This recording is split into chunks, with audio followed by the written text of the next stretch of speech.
цьому відео ми будемо захищати від безпідставних звинувачень президента Росії Владимира Путіна. Обалденно? Понравилось? А брату? Ты молодец. Ты чем нас порадуешь?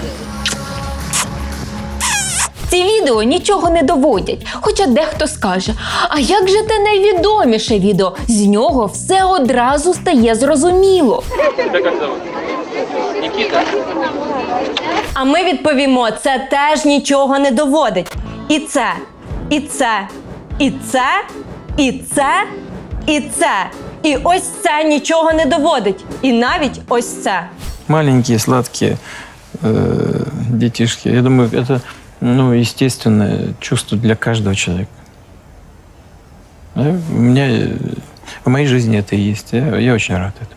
Це все нічого не доводить, бо Путін за понад 20 років свого президентства жодного разу не зірвався публічно. Маленькие, сладкие детишки. З надійних джерел нам відомо, що Путін дуже мрійливий. Він мріє повернутися у дитинство до своїх друзів, коли вони малюками бігали голяка біля річки. І не його вина, що він може повернутися туди тільки дорослим. Слышу голос из прекрасного далека.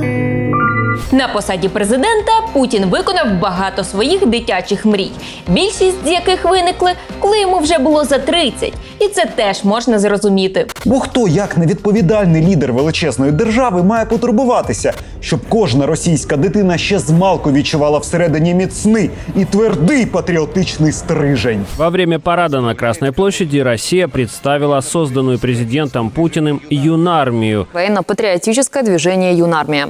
Оно объединило уже 700 тысяч российских детей и подростков. Стать участником движения может каждый школьник с 11 до 18 лет. Ходять чутки, що російська юнармія вийшла з-під 50-метрового стола Путіна. Але це лише чутки. Наш метод – мова фактів. Чутки ми просто відкидаємо. Ось це, наприклад, факт. Чистый, чистый, хороший. Язычки розовые, челюсть хорошая, почти леопард.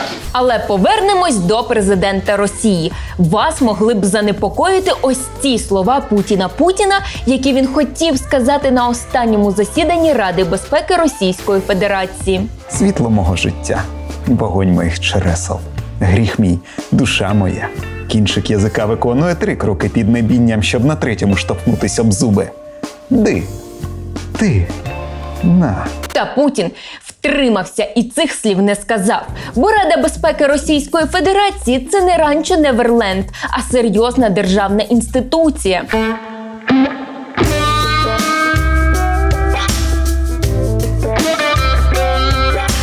Також, за неперевіреною інформацією, Путін замовив каналові ТНТ ремейк Тимура та його команди, де оголені діти-партизани катаються на Іскандері під пісню гурту Любе «Ребята з нашого двора» по трубі Північного потоку, яка веде до гігантської простати, що захована у скелях під Геленджиком. Але фільм так і не вийшов в прокат. Чому? Бо Путін вміє приборкувати власні бажання. А вы мне вот обещали в том году сводить меня в Кремль.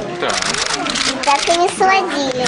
Ну, звісно, не зводив. Бо дітей в Росії багато, а Кремль не гумовий. Там і так багато дітей. Взагалі, ризик ядерного удару з боку Росії досі існує не тому, що Путін навіжений, а тому, що в його кабінеті регулярно граються діти, які можуть випадково натиснути червону кнопку. Це все довбані пухкенькі, м'якенькі, солоденькі дітки, які дуже погано поводяться. Їх треба негайно покарати.